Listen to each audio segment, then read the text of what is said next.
What's up, you guys? It's Friday. I know I'm ready for the weekend. I don't know about you. I thought I would stick to my promise that I made earlier this week when I said that I would make another video outlining tips and tricks for the dietetic internship and having a stellar application for that. So, without further ado, let's get right to it. So, first things first, personal statement. This, in my opinion, is the most important element of your application, and I think this is where most of your time should be spent. The whole DICAS application as a whole is really intimidating. The hardest part, let me tell you, is just starting. And once you start, it doesn't become that scary, it just quickly becomes tedious. In the personal statement, what is it supposed to be like?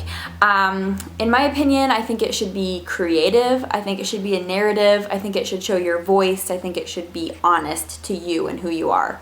Should it be filled with sob stories of how you had XYZ medical complications, how you're gluten intolerant, and how a dietitian just saved your life, blah, blah, blah? Maybe, but be kind of cautious when talking about that. Don't make it sound like an endless complaint or an endless sob story, as I mentioned. With the personal statement, have some kind of attention grabber. In the past, I've heard from my internship director, people used quotes.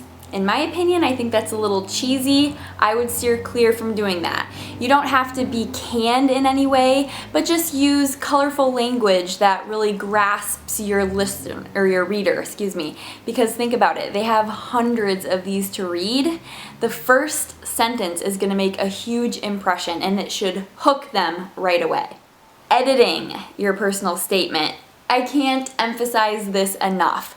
And this is where starting early really comes in handy and really helps you out, because then you have more time to edit it. I know personally, I think I probably had 3 to 4 drafts of my personal statement, and each draft took very different directions. Keep in mind you have a character limit, so you have to be concise, yet you have to be descriptive and comprehensive to what you're all about. So when it comes to editing, get as many different types of people to read it as possible.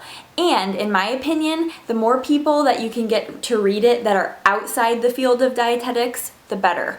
I know I had both my mother and my father read it and give their 2 cents worth.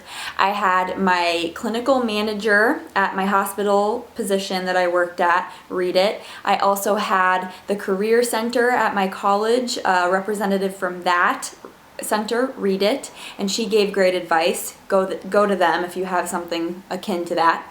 And lastly, I had my advisor for dietetics read it as well. And he was not a dietitian, he was a nutritional science guy, and he had a lot of experience with grant writing. So he brought an interesting and unique kind of lens to editing my paper. So edit, get as many people to read it as possible.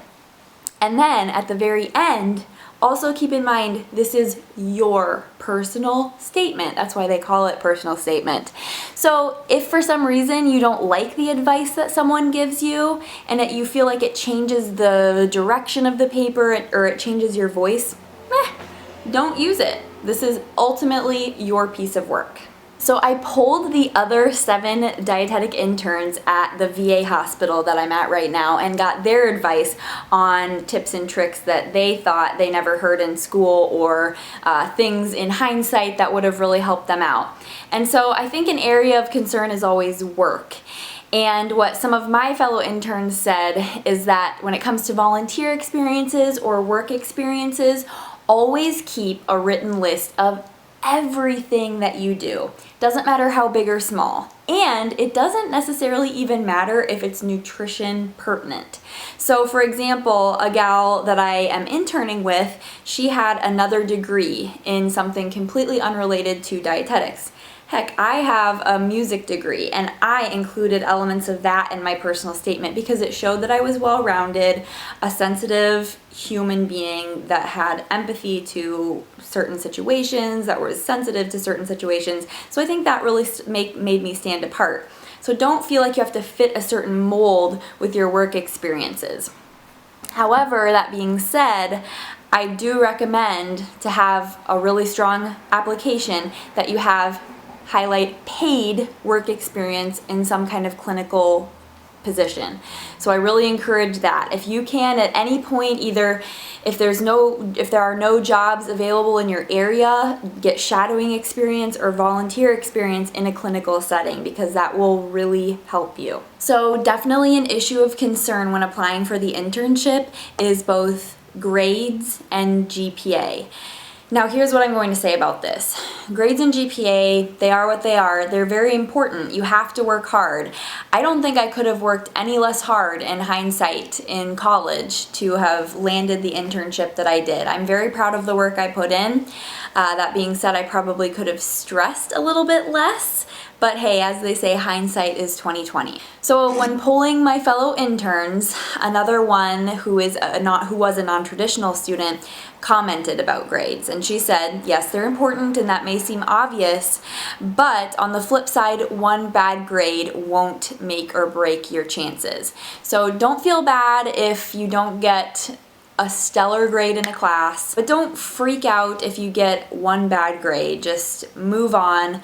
If necessary, address it in your personal statement. I think that's what she did. She turned kind of a negative into a positive.